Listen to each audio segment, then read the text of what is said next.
The broadcast is now starting. All attendees are in listen-only mode. Hello, everyone, and welcome to our webinar, Fridays with Vistage. Before we begin, I'd like to go over some items to help you participate in today's presentation. If for any reason you're experiencing technical difficulties joining the webinar, you can contact support at 888-259-8414. Again, that number is 888-259-8414. When you joined today's session, you joined audio either by phone call or computer audio. If for any reason you would like to change that, you can do so by accessing the audio section in your control panel. During the presentation, all participants are in listen-only mode, and you have the opportunity to submit text questions to our presenters by typing them into the questions pane of your control panel.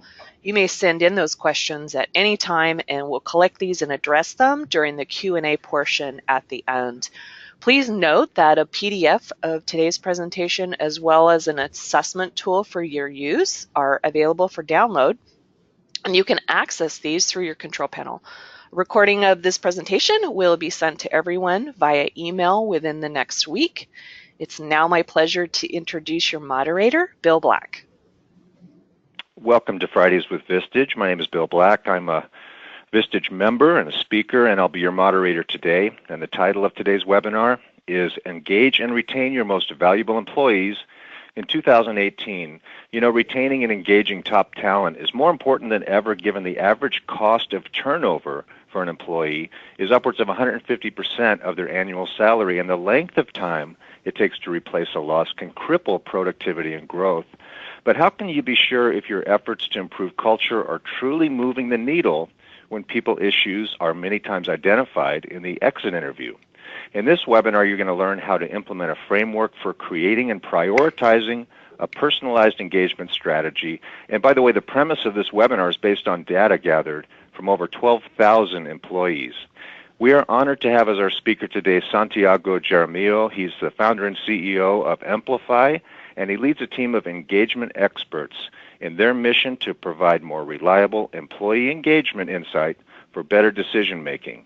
Santiago has spoken to and trained thousands of CEOs and HR leaders across small, mid-market, and Fortune 500 companies on the importance and business value of employee engagement. In 2013, Santiago was named to Inc. magazine's 30 Under 30 list and was also invited to the White House for recognition of his entrepreneurial contributions through the Champions of Change program. Most recently, he was named to Indianapolis Business Journal's 40 Under 40 list in 2015 as one of the youngest honorees in the program's history, and received the award for Indiana Latino Businessman of the Year in 2016.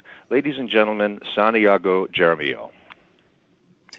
Hello, everyone, and thanks so much for the intro, Bill. So I'm going to dive right in and share just a few seconds of my story. So I was born in Cali, Colombia, in South America, and I read the Children's Illustrated edition of Robinson Crusoe. Not sure if you're familiar with it, but it talks about sort of building this tree house in a deserted island, and I wanted to do just the same. And so I'm actually the awkward child there in the yellow. It's my father and my younger brother, and we are building this treehouse. We wanted to finish it, get the last palm fronds up on the roof, and it was time to get ready for church, 9 a.m. on a Sunday morning. And I turned to my dad and I said, "Hey, Dad, can we skip church today?"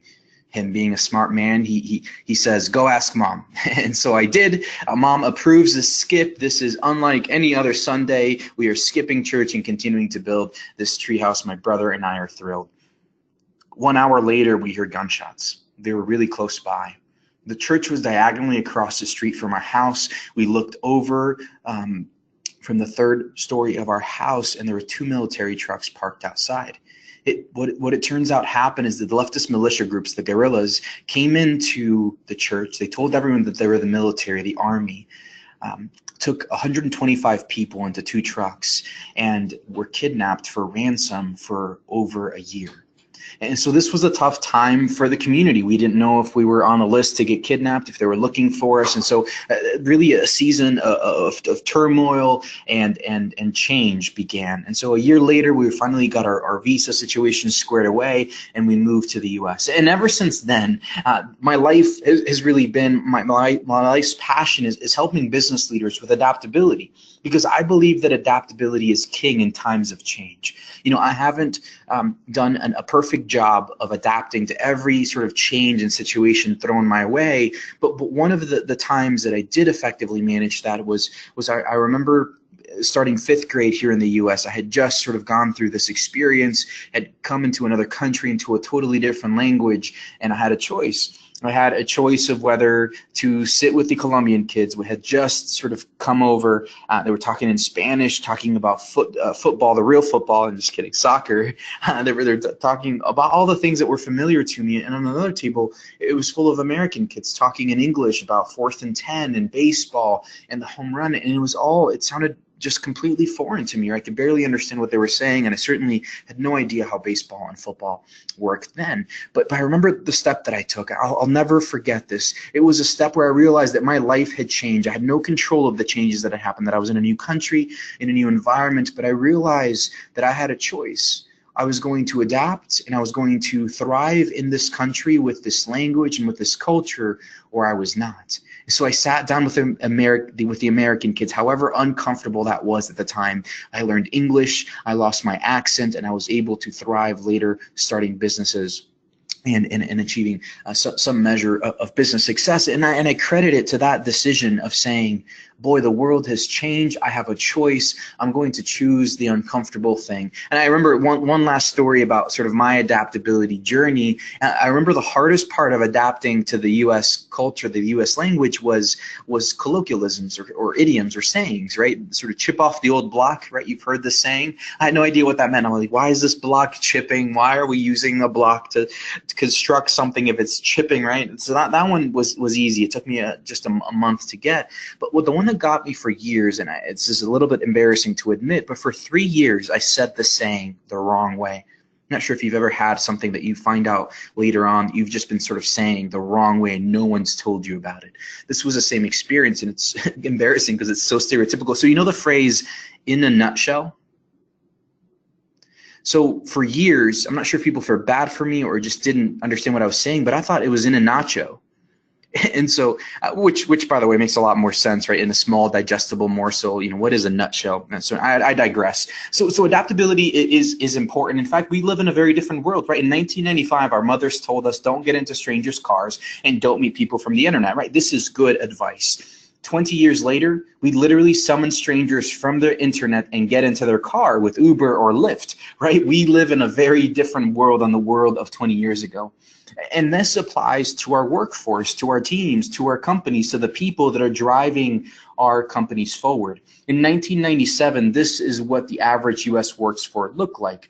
You had the greatest generation just sort of retiring from the workplace, silent generation on its way out, with baby boomers making up the majority of the U.S. workforce, and entry-level positions being filled by Gen Xers. You fast forward 20 years later, and this is markedly different, right? Of course, the greatest generation is retired. Silent generation is completely out of the workforce. Boomers are holding positions of leadership, typically thinking about retirement in 5, 10, 15, 20 years from now. Gen Xers making that layer of middle management, and millennials coming in at 34% of the U.S. workforce, officially now the largest segment of the U.S. workforce being those millennials.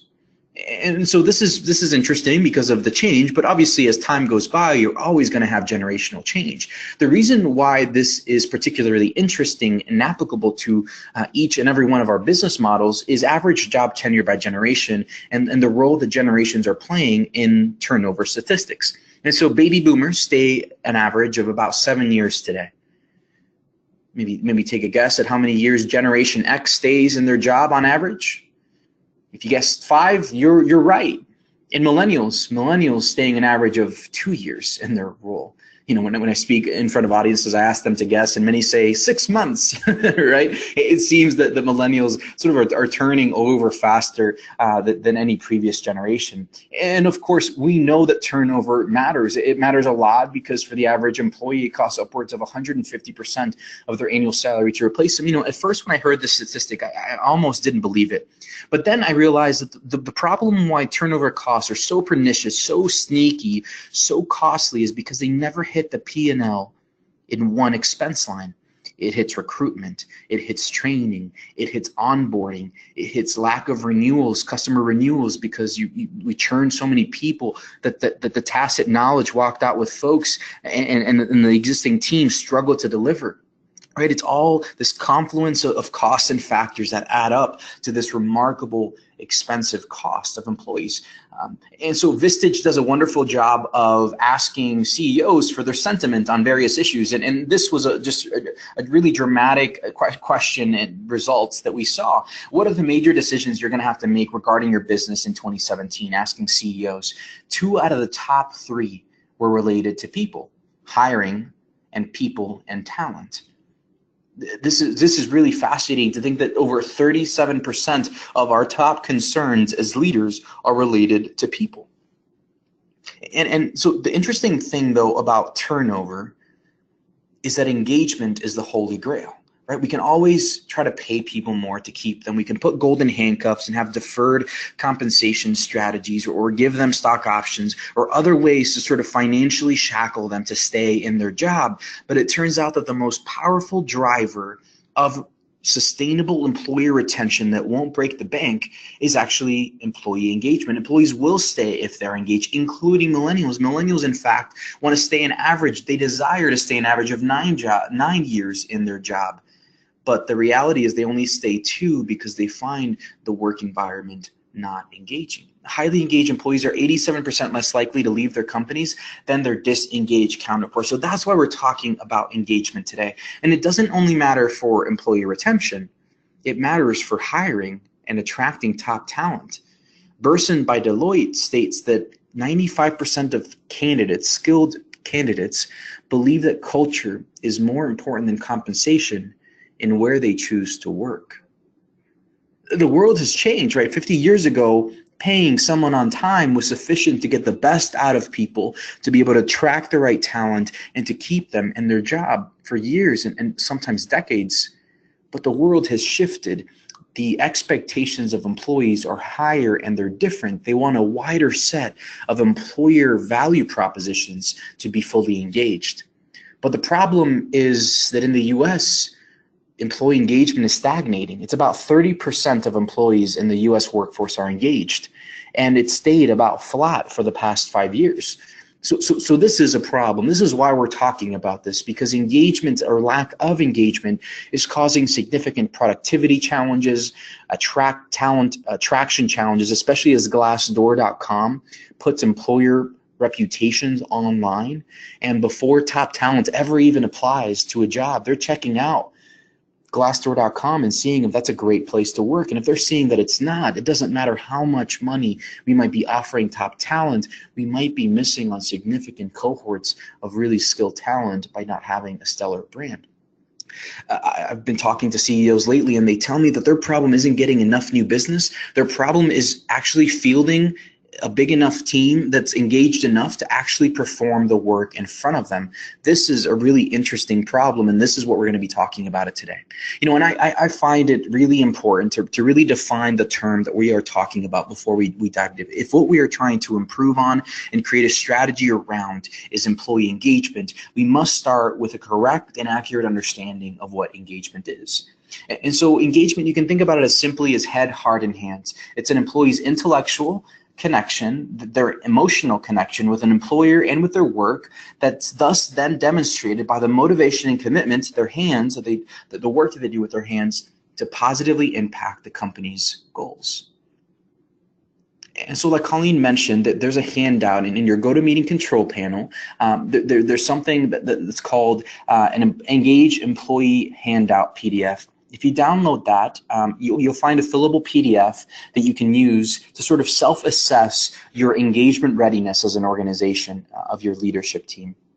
If you don't, feel free to just pull out a sheet of paper or take notes on your phone or computer, and perhaps begin to self-reflect on how ready you are to tackle engagement in an effective way with best practices. So the first question that I'd like for you to think about is circle the outcomes of disengagement your organization is experiencing. Each of these options have been proven by research to be outcomes of low engagement. So if you have low engagement, you have turnover, productivity, and the reality is every single one of our businesses, no matter how healthy the culture and the work experience is for our teams, there is disengagement. That is just a fact. And so I'd be curious to know, for you to sort of reflect on which of these outcomes might you be feeling in your organization that are due and because of a lack of full engagement of employees. So take a moment and circle those. All right, let's move on to number 2. We find in our research that when disengagement problems, when engagement problems are present inside of an organization, they're not necessarily present equally across the entire organization, across every location, across every leader, and across every department. In fact, we find that the top engagement issues that need to be tackled are densely focused in one place of the business. Again, this might be a generation, a location, a department, a team under a specific leader. So I ask you, which segment of your organization is struggling the most with the outcome that you circled in number 1? Which of your teams or which of your employee segments are struggling the most with engagement? All right, let's continue. So as we look at the definition of engagement, what's actually really interesting to look at is there's a lot of research in industrial organizational psychology about what motivates and drives human performance.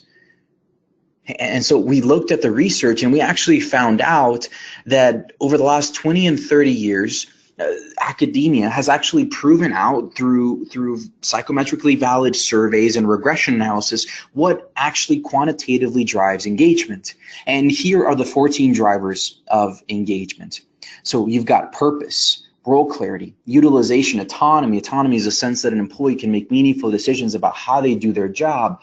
A sense of, for example, the manager, the relationship with an individual with his or her manager, a sense of competency. Do they have the necessary skills and attributes to actually perform the work? Or a driver-like feedback, which is, do I know how I'm doing in my job?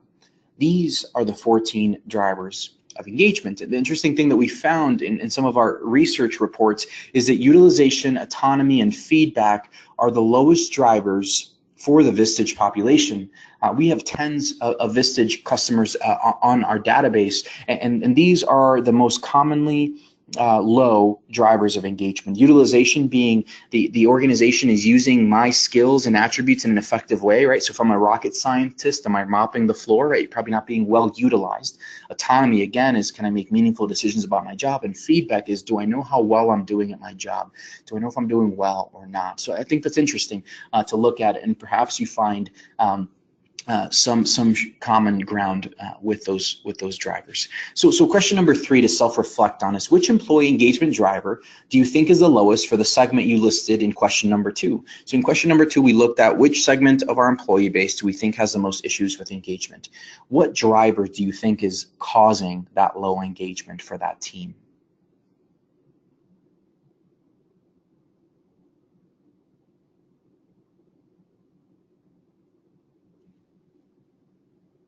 Okay, let's move on. So I read a recent research report that talked about how 85% of CEOs believe that employee engagement is absolutely critical to them achieving their business outcomes. They understand that having engaged, productive, top talent that actually stays and strives doing the best work of their life every day, critically important to the business success. Yet, only 5% of leaders out there believe that what they're doing today is actually effectively engaging the generations in the workplace. So we've got a really huge problem as business leaders today. We think that employee engagement is incredibly important, yet we don't feel that what we're doing today is actually effectively yielding business outcomes through engagement.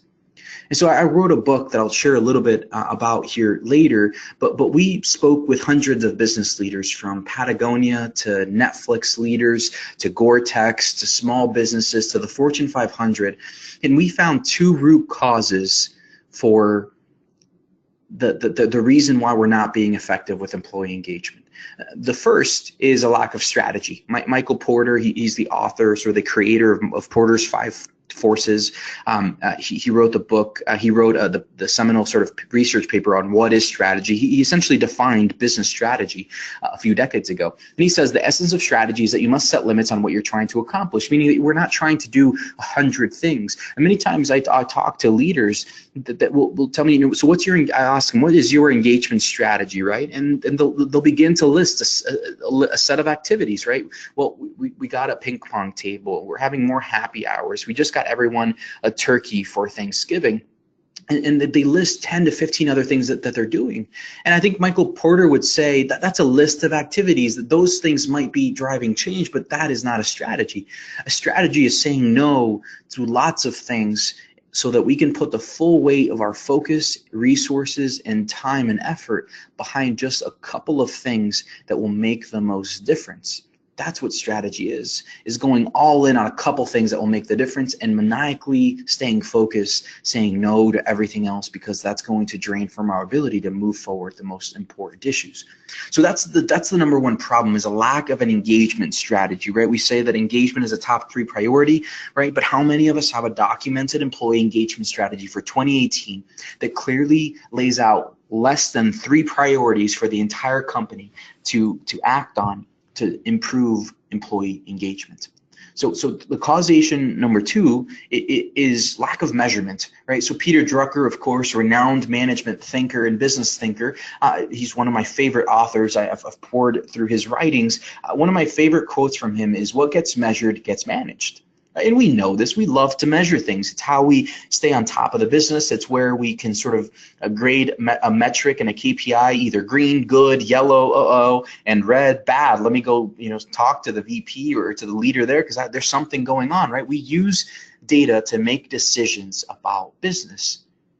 So we have not yearly data about operations, sales, and customer service, not quarterly data, many times not even monthly data. Sometimes we have real-time data, right? Many of you can probably pull up a real-time dashboard of some of your most important business KPIs.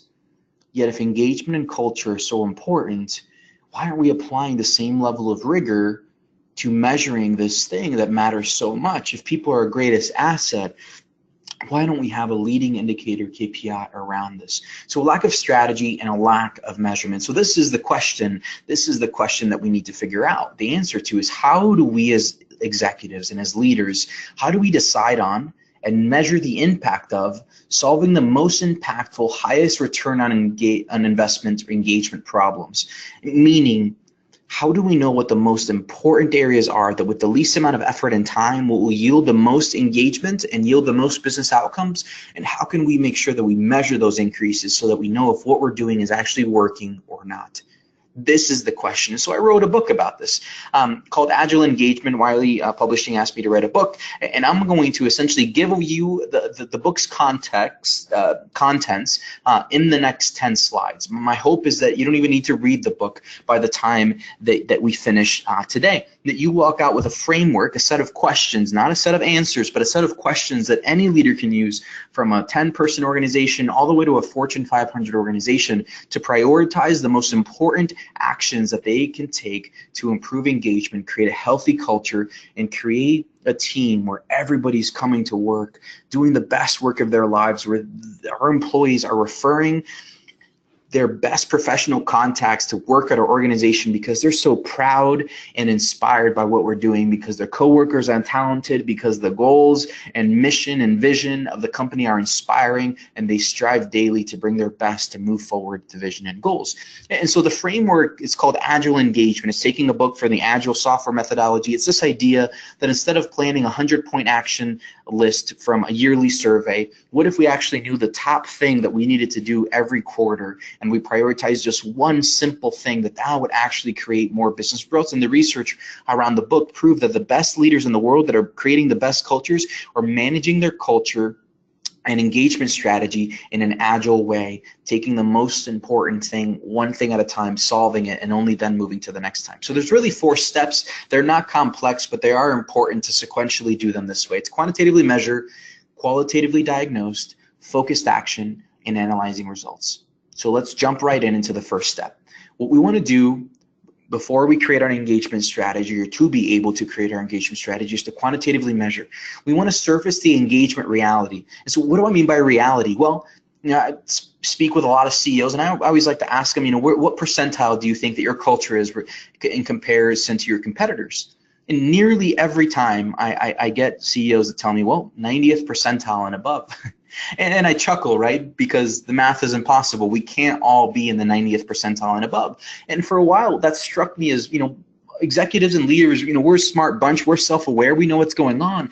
And we looked at the research, and it turns out, this is the distribution, that executive leaders have significantly greater engagement than everyone else in the organization. In fact, the lower in the management layer that you go, the least engaged employees are. And so who do we talk to and speak with on a daily basis in our teams? We speak with our senior leadership team, with our C-level, with our VPs. And it turns out that they're the most engaged employees in the entire organization. Sometimes that gives us a false sense that our team is fired up or ready to go, when in fact, as we look at layers down the organization, engagement becomes more diluted as they get farther away from the heart of decision making and from the CEO. So that's why we want to understand the reality. How are we actually doing, and how do we compare against our competitors and our peers? Can we set a baseline measurement score, right? If we're going to apply effort and investment into it, how can we make sure that we can see what the return and what the improvements are? And then we're going to prioritize. We're going to find a couple of areas based on that measurement where we're going to go deeper in and actually try to solve. And so we know gut instincts can be wrong. For me, I asked my entire executive team before we were measuring engagement, before we were in the employee engagement business. I was running a company called Blue Bridge that sold a couple years back. And I asked each of my executives to bring their best employee engagement idea to me for a 1-hour discussion. We were going to plan out the next year's engagement strategy. And out of 6 different people, I got 6 different ideas, right? Every single one of them different. They were all gut-based ideas. Hey, we should buy snacks. We should get everybody polos. We should have happy hours. We should let the millennials wear jeans on Fridays. And after an hour and a half of discussion, I made a total gut-based call. And I kid you not, we invested into snacks for our employees. And I said, this is an insane process. We have to change this. And when we did an engagement measurement, and we found out that what people needed was not more snacks, they needed role clarity. We had just gone through a reorganization, and people didn't know what their job descriptions were, right? It reminds me of this cartoon. It's my job, not your job, to determine what is your job and what isn't your job, or you won't have a job unless I say you do. Am I clear? Right? So here we are, employees confused about the boundaries and the expectations of their role. And we are saying, hey, have a Snickers bar. Don't worry about it. Don't worry about what your role clarity is, right? It doesn't make sense. Here's a recognition badge, and hey, I hope that fixes your toxic manager, right? It's sort of applying a Band-Aid to a symptom to make it feel better a little bit, but we're not getting at the root cause. And so that's why we want to approach some measurement with best practices. We want to be data driven, and we want to measure the right thing. This is probably, if you get nothing else from this hour, I'd love for you to understand this point. We have to measure the right thing. If we measure the wrong thing, we're doomed from the start. And so many times we'll talk about satisfaction or employee morale or employee happiness and employee engagement and culture, and we'll kind of treat these words as if they were the same thing, when actually psychology states that satisfaction and happiness and engagement are completely distinct psychological conditions inside a person. If you're satisfied, you're asking yourself, am I comfortable? Am I going to stay? I work only enough to meet basic expectations, right? You can be satisfied and not at all engaged. Sometimes we find this in organizations with employees that have long tenures, right? They've been there 20 years, they're getting paid well, their job is easy, they're not being challenged, so they're kind of leaning back, waiting for more perks, more benefits, but boy, they're not bringing their best self to work. They're not driving forward. Engaged is great. Engage is the right thing to focus on. These employees are asking themselves, how can I drive the business forward? My heart and mind are in it, and I give 115% every day. They're leaning in. They're trying to figure out, what can I do today? How can I apply the full force of my heart and mind to move forward the business's most important problems and challenges, and how can I contribute to the business? In fact, Gallup and Bain and Company just pointed up on a study that forever proved that engaged staff is 44% more productive than satisfied staff. And snacks and perks and happy hours, these are all satisfaction drivers, not engagement drivers. So I would challenge, I would encourage you to track the right thing and to optimize for the right metric, engagement and not satisfaction. I don't believe that our calling as leaders of people are to call them to be satisfied and happy and content and comfortable individuals. I believe that as leaders, we ought to be calling our teams and our employees to give their very best, to be fully engaged, to lean in, to grow, to be challenged, and to strive to move forward and grow on a daily basis. And I believe that's when business success powered by people success actually occurs. And so let's go back to the self-reflection again. If you go to the handouts pane and the go-to-market and the go-to-webinar control panel, you'll find an engage employee handout, or just track along with a piece of paper or a device, and sort of self-reflect on this for your organization. Do you quantitatively measure engagement? Do you strongly agree, disagree, or strongly disagree to the statement? Are you quantitatively measuring engagement? So let's continue. Another measurement best practice is confidentiality. You know, I always chuckle when leaders and HR leaders will say, well, you know, we do a survey monkey, or we do sort of an internal survey.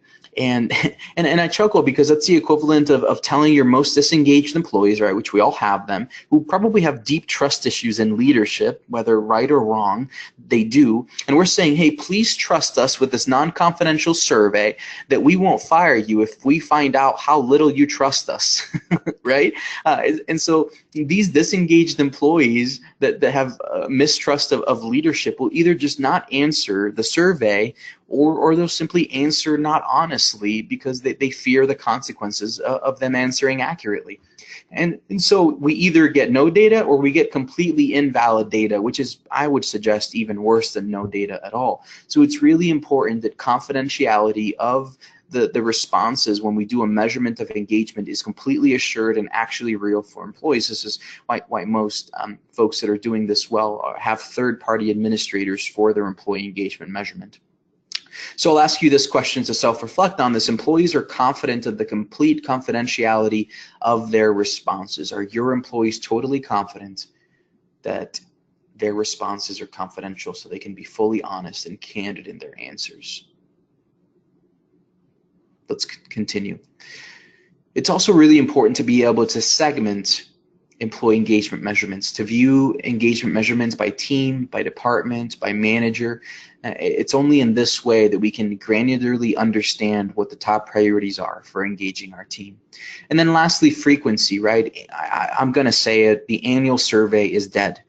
We don't measure anything else on an annual basis, and in nowhere else are we taking one-year snapshots of our business and consider that sufficient frequency to be able to make decisions. This is why most of us say that we find out what's wrong with our culture and our business at the exit interview, right? By the time that people have left. We need to figure out how to get ahead of issues, to understand the leading issues around engagement and to get ahead of them. And then lastly, using the right channel to measure engagement. So if you have a workforce that doesn't have corporate email addresses, it's really important, obviously, to send an engagement survey via text message or via mobile app so that they can take it on the field or wherever their work environment is, probably not in front of a PC. So let's self-reflect on this question. I can segment employee engagement insights in a way that is meaningful to my business. The next one, we receive analysis of results in a timely way. Right? You're doing an annual measurement and then it takes 3 or 4 months to get the data back, and now we're making decisions on stale data? Or do we get the data right away, right after we measure it, and we can make decisions at the speed of change? Number 8, we measure frequently enough to get ahead of engagement issues before they fester. How's your frequency of measuring engagement?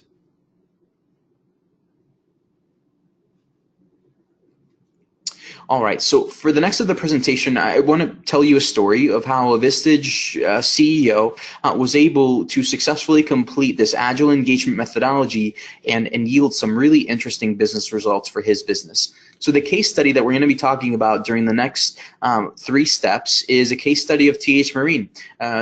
Jeff is part of Vistage, Alabama, based out of Huntsville. They make ship accessories, and they have employees across a few different locations. So that's Jeff.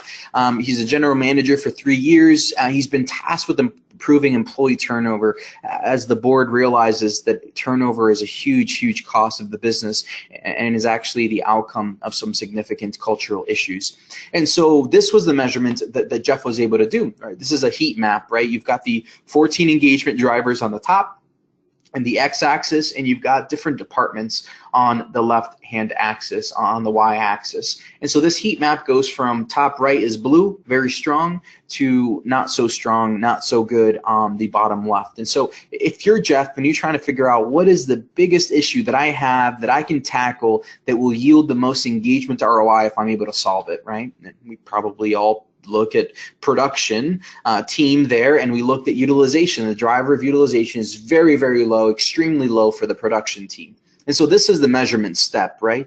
We're measuring engagement. He's doing it frequently. He's doing it confidentially. And so now we can move on to the next step, which is qualitatively diagnosing. What we want to do here is take a page from the Toyota production manufacturing method, which is the Kaizen principle. We want to understand, get close to the people that are close to the work and ask them what are their ideas to fix this problem or understand why it's happening. We also want to narrowly define the problem. What's the lowest driver, where is it, and why is it happening, so that it's truly actionable, right? Because data, without it being actionable, if it doesn't help us make decisions, is totally useless. And so this is the question we're trying to solve. What are the top root causes of my organization's low engagement right now? And so we know this for Jeff, right? It's a production team, lowest driver is utilization. And so Jeff invited the production team to a company Kaizen meeting that had never been invited before, but now the production team was. And they learned the production was unhappy with the equipment and felt the lack of challenge. And so what they did was they used insights that they had to create a focused action plan with clear ownership and accountability. This is the first step in the methodology, and of course they executed and they communicated this. So almost unanimously, the employees at TH Marine and the production team said, buy us a forklift and a leveling table. And so at first, TH Marine leadership was like, what? A forklift and a leveling? How is that going to improve utilization? And what does that have to do with engagement? We delivered some more insights to them, and they figured out that these highly skilled welders in the production team were moving heavy metal sheets from one place to another for most of their day, and they weren't welding. So they were never trained to lift these heavy metal sheets, so their backs hurt. It took them a really long time. They were missing their production targets, and of course they didn't feel challenged. They knew that either a machine or minimum wage labor could actually perform this task. And so management chose to implement the suggestion. They bought the forklift and a leveling table, cost them about $60,000. It's apparently how much that equipment costs. And so in the next step, we're going to find out the results of this action. So I want to ask you this question. What's your forklift for your business? What is that one action that you can take to improve engagement for the segment listed in question number 2? Not this huge thing, but one small decision that will truly unlock an incredible amount of employee engagement with a quick solution. What is this for your business, for that segment that you said was most disengaged in your organization? If you know, that's awesome. Go do it. And if not, then think about the Agile Engagement Framework as a way to find out what that is. And so let's move on to the last step in the methodology, which is analyzing results, right? We want to measure and see if the action that we took actually had an impact, if it made a difference. Of course, if it worked, we want to celebrate and recognize progress so that other managers and other leaders are encouraged to continue and make similar actions. And of course, if it doesn't work, then we want to iterate our strategy, change it, try something else based on what we learned. And so if you're interested about what TH Marine was able to do, here is a couple of their highlights. And by the way, that's Jeff there on the right with the blue hat and his production team of the welders that sourced these ideas. So what happened with TH Marine is production's engagement score increased by 8 points. They went from the lowest engaged team in the entire company to the second highest, only second to the senior management team. Number two, they were already tracking productivity and they saw a 30% increase. I said, Jeff, listen, I'm in software. I don't get any out of bed for anything less than 100% increase in anything. He says, well, no. 30% is huge in manufacturing. I said, well, can you quantify that? And well, it turns out that a 30% increase in productivity, it means that with that exact same team, with the same input and with the same costs, TH Marine can now produce 3.8 million more product per year. Right? At a 10% profit margin, that's $380,000 to the bottom line. That's a 6x ROI on the forklift inside of just 3 months. And it's not only the financial success. Jeff is not only a hero to his ownership and to the board.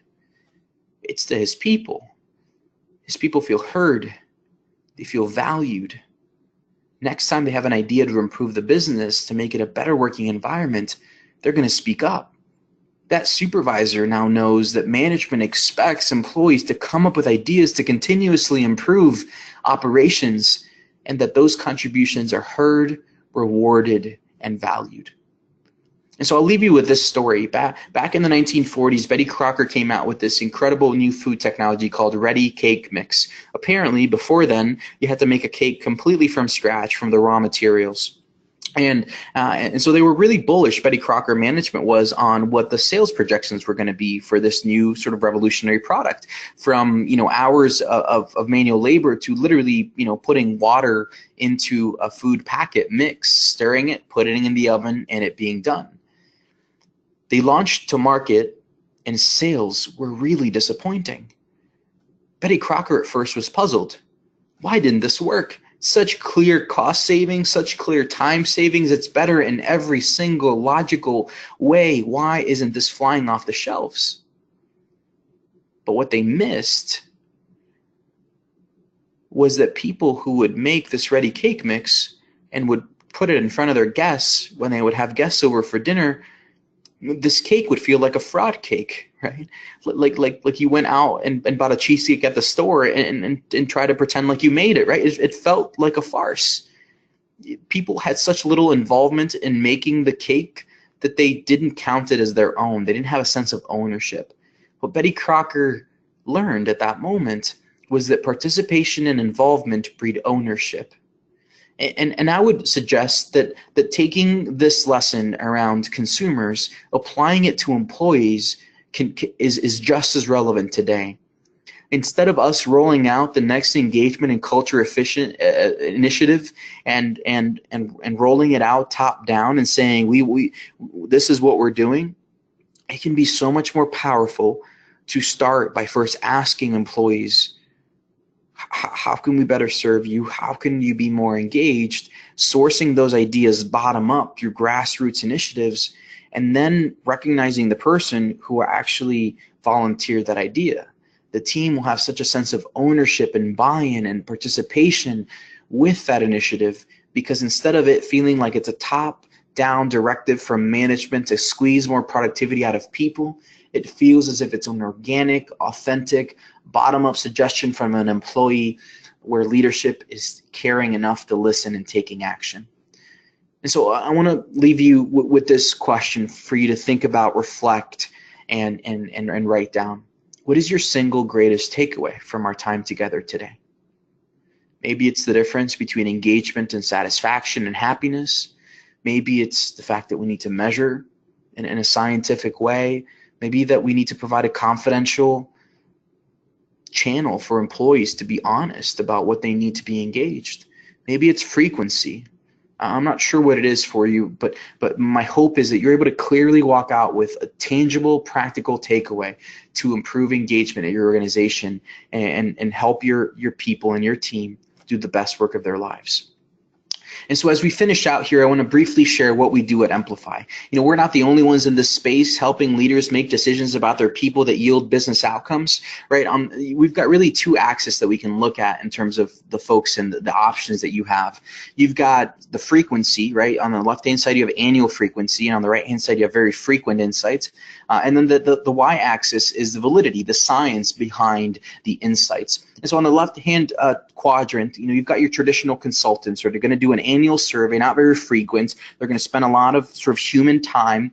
It's going to be valid. Many times they're experts. They have PhDs on staff that can provide reliable. But the fact is, these are expensive consultants, and the speed to insights, it can take months instead of days or weeks. On the left-hand side, honestly, this is not even a quadrant worth spending too much time on. It's a completely invalid quadrant. This is best places to work, or as I like to call it, PR for HR, where this is self-administrating a survey internally in a non-confidential way where employees feel that it's just completely invalid data, right? The secret is out. We all know that the best places to work is a great recruitment award to be able to win. It's really effective to recruit good people, but it is a fundamentally invalid way to understand engagement, right? We're all saying, hey, be honest, but wink, wink, help us win an award, right? And on the self-administration side, employees either don't participate or aren't honest if they don't feel safe.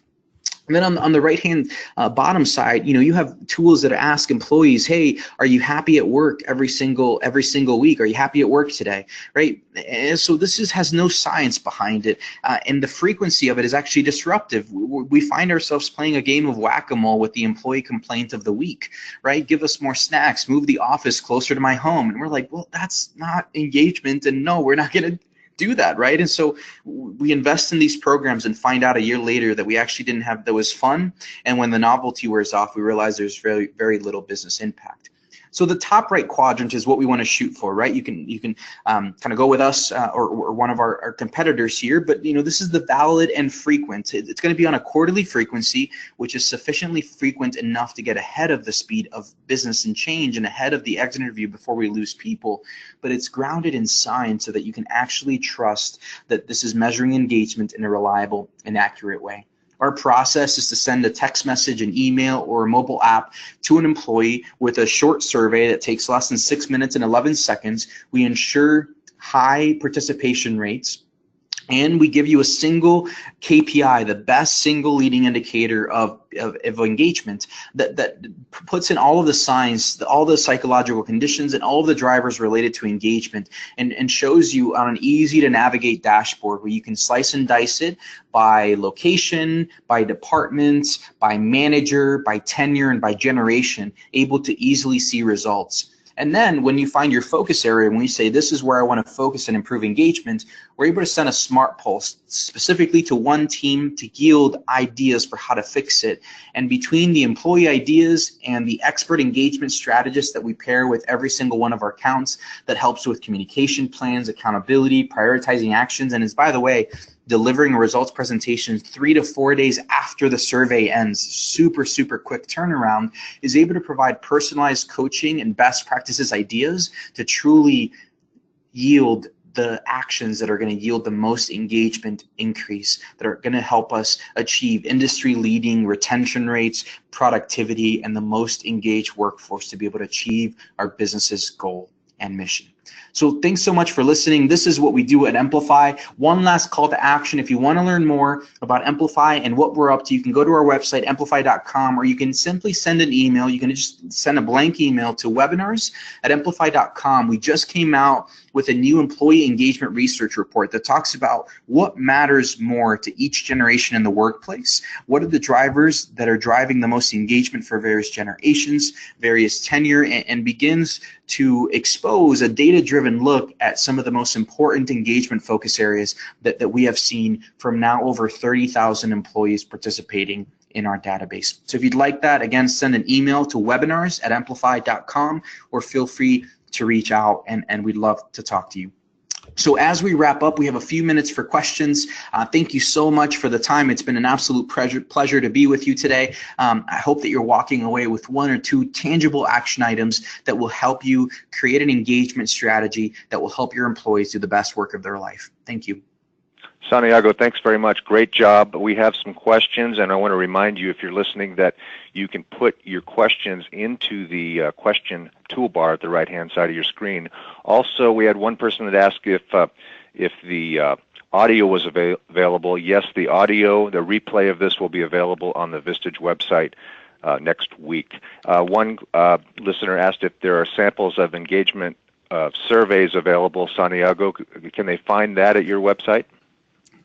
Absolutely. In fact, if that individual just wants to email me personally, I'd be happy to provide that. It's my email is santiago@amplify.com.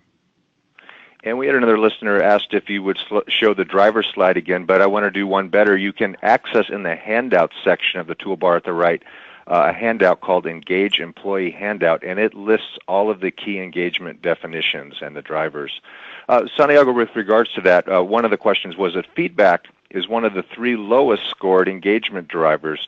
Does this mean that companies don't receive enough feedback from employees? That's a good clarification point. The way the specific survey questions that make up that driver of engagement are asked, it's actually sort of turning it around the opposite. What we're asking the employee is if the employee, him or herself, feels that they are receiving sufficient feedback on how they're doing with their role.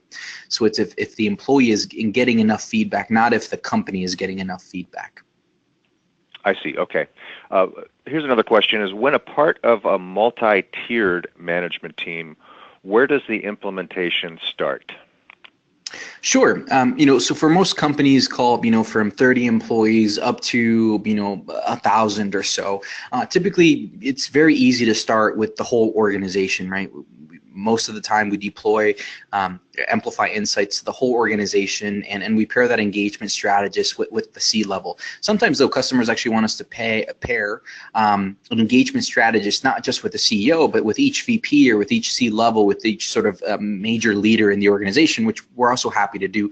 Sometimes, though, we work with global companies that have many different divisions, many different business units, and it's a huge organization. And so what they choose to do is to actually implement engagement insights in one specific department or under a specific leader. And many times the way that you want to choose that is which leader in your organization do you think is the most receptive to hearing employee feedback and improving engagement, right? And so instead of sort of starting with somebody that may fight it, start with your early adopters, right? The ones that are going to be most receptive to doing this and are going to see it as the most valuable, because they're probably great leaders who understand that feedback will help them make better decisions and ultimately have greater business success by learning from that feedback. And then, of course, we guarantee confidentiality for the employee in the sense that we'll never share individual responses, but so leaders, though, can see granularly up all the way into groups of 5. And so you can see the engagement of a particular leader. So you can sort of start to have transparent insight into who are my best leaders inside of my organization as a CEO,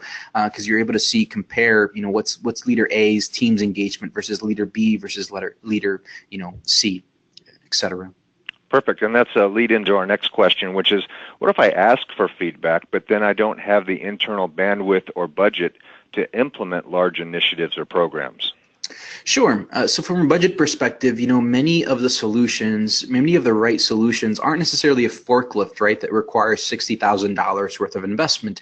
Many times it's something as simple as job descriptions for a specific team, or something as easy as communicating out your purpose as an organization and reminding everyone why you exist and what good the organization does in the world, right? These are things that take $0 and very little effort to do, yet can have a significant impact on engagement.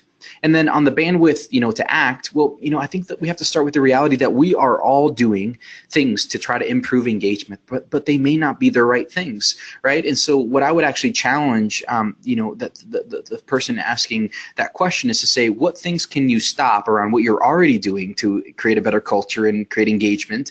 What can you stop to actually find budget or find bandwidth to actually act on the thing that matters most, the root cause that's going to yield the most engagement. Because we're all doing these things, but can we do less and actually pick the right thing that doing less will actually yield more impact? Terrific, thank you. Here's a question. What best practices do you employ to the multi-generations to collaborate more effectively? Yeah, so that's a great question. I think it starts with understanding what matters most to each generation in the workplace, right? And so, with us, you can kind of see employee drivers by generation. So what matters most to my millennials, my baby boomers, and what we've seen our customers is that they actually have a roundtable of sort of, they'll get a key millennial leader, a key baby boomer leader. They'll equip them with understanding, what's the lowest and highest driver for their generation, and they'll facilitate a roundtable discussion saying, well, so millennials, really care about purpose and autonomy, and baby boomers care about, competency and a sense of utilization. And so how can we create an engaged culture where generations respect the perhaps different values that each generation has, yet strives to deliver an employee experience that delivers the right drivers of engagement for the right generation. So I think it still starts with sort of understanding what each generation needs and getting those folks in a room together, just a key mature leader from each of those groups to just understand each other better, what they need, to say that maybe it's okay that different generations need something a little bit differently than others, right? We've grown up in very different worlds, each generation has, and it's created a set of different expectations and values from each generation. That's okay, but what we have to do is create an environment where those can meld and create a culture that is healthier and stronger because of the generational diversity inside of it. Okay, from relationship building to relationship starting, we're seeing too many leaving in the first month of hire. What's your best tips for onboarding practices for new hires to improve retention? Yeah, so great question. I would speculate though. It all goes back to the data, right? So do we understand what is the lowest driver for those people in that 0 to 1 month tenure, right? And you can actually tell, right? We're able to know exactly what is wrong. And so that can tell us, is the lowest driver their shared values? And maybe we're hiring people that aren't culture fits to the organization. They're sold a bill of goods. They come inside. They realize, oh, this is not what I signed up for. These people sort of don't resonate, don't share my values. Then they're out, right? That's one way. The other way is maybe it's a lack of friendship, right? Maybe it's really important for people to make relational connections in the first 30 days. In fact, you're significantly less likely to leave if you make a couple friends at work in your first 30 days. And so maybe if the lowest driver of those tenure folks, from 0 to 1 month is low on friendship, maybe what we need to do is put cookies out on the lobby and have a meet and greet with that person, right? Everybody loves cookies and donuts, and all of a sudden, if everyone's in the same office, they can come out, have a cookie, have a donut in a relaxed atmosphere, and meet that new person. All of a sudden, that new person has a better chance of finding a friend at work. That friendship driver will go out. But those are two very different solutions based on two different low drivers for that specific tenure. So I would go back to, do you know exactly why those folks are leaving and are disengaged? And then if you really truly know from data, then you'll be able to take really, really intelligent actions to fix that for your specific context and for your specific team. Santiago, we appreciate your clarity and conciseness, and as usual, we've come to expect great information from you. Thanks so much for joining us today on Fridays with Vistage. It's been a pleasure. Thank you so much, and everybody have a great weekend. I want to remind you listening that our upcoming webinars include on Friday, March 23rd at 10 a.m. Pacific, 1 p.m. Eastern, Tax Reform, Key Considerations for SMBs. On Friday, April 6th at the same time, 10 a.m. Pacific, Rise Above the Digital Noise and Get High-Quality Leads. And on Friday, April 13th at 10 a.m. Pacific, Are You Focused on Making the Right Decisions as a CEO? On behalf of Vistage Worldwide, this is Bill Black wishing you continued success. Karina, back to you. Yes, thank you very much. Thank you so much to Santiago, and thank you, Bill. And thanks to everyone for taking the time to join our session, and we hope that you enjoy the rest of your day.